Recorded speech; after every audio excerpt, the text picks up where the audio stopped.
So e-learning really has its roots in that practice of distance education. It also is really part of a continuing evolution of educational technology.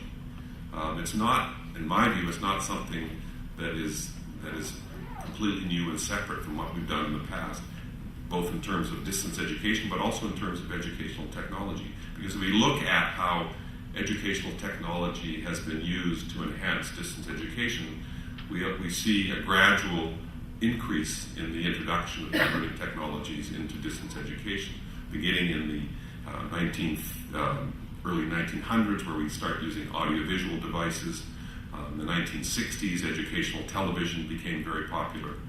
And one of the reasons that I think it's important that we understand this history is that we've learned some very important things from our experience in distance education.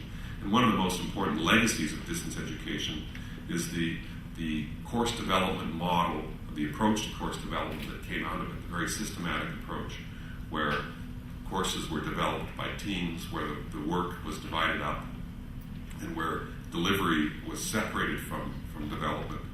And it allowed us to develop very high-quality courses that could be used for a large number of people, so it was very cost-effective. Now, there are some downsides to that approach to course development and some legitimate criticisms of it, but I think it is one of the things that distance education brings to e-learning, and I think we suffer if we don't acknowledge that and make use of that.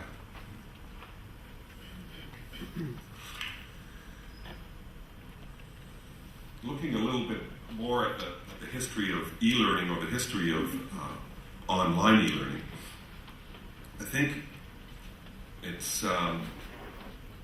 we can look at the beginning of online e-learning as occurring sometime in the 1980s or early 1990s, in what I would call the pre-internet era, the time before the modern internet. There was an internet in those days, but it wasn't an internet that we were all using as we are today.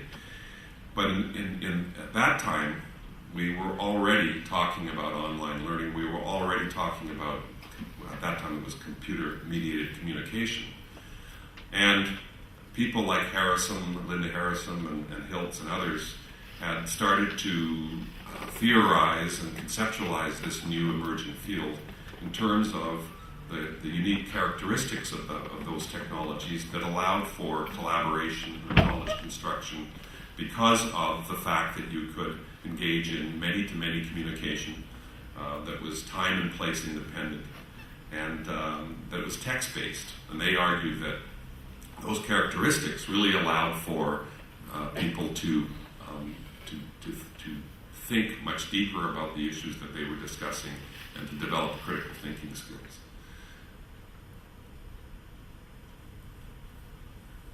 The interesting thing is that the next phase in the history of e-learning or online e-learning is what I would call the Web 1.0 phase, the early internet era, and that's when we see the emergence of course management systems. I think WebCT was probably one of the first ones.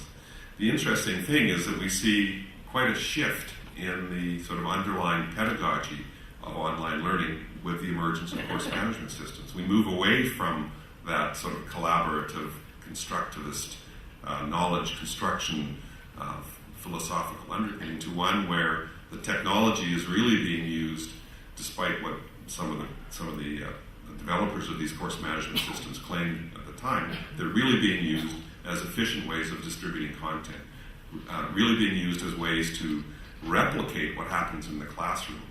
So WebCT, for example, which was developed at the university that I used to work at, was not developed for distance education initially. It was developed to assist classroom instructors to manage large classes and to put content online and to manage the assignment submission process.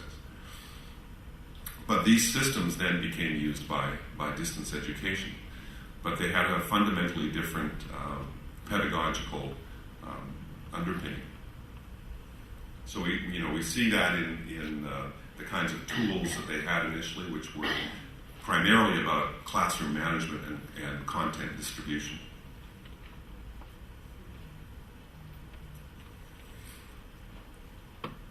Now, and then we come to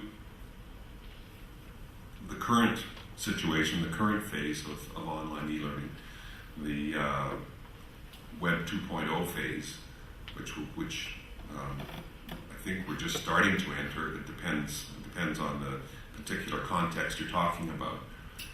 But what I find ironic about this, and that's why the whole theme of old wine and new bottles is kind of interesting, because in a sense we're returning to the pre-internet era, because we're moving away from the idea that the learning technology, in particular the course management system, is being used simply as an efficient method of distributing content, to moving back to the whole idea of collaboration and knowledge construction, moving from what people are talking about as an architecture of presentation to an architecture of participation. So in many ways, this is sort of back to the past. And what we're seeing with the Web 2.0 era of the online learning is really an attempt to harness the potential of those easy-to-use Web 2.0 tools that really facilitate collaboration, user-generated content, and the notion of openness and access and flexibility.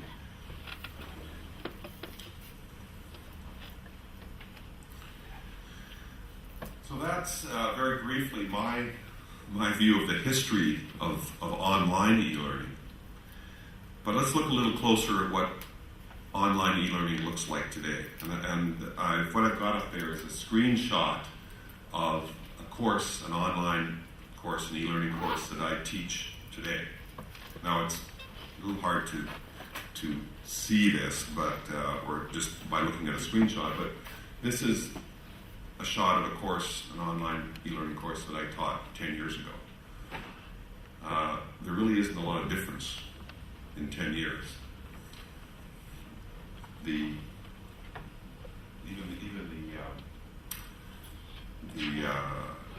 course management system is the same. They're both WebCT. The fundamental structure of the course is the same. The tools that are being used are very almost identical.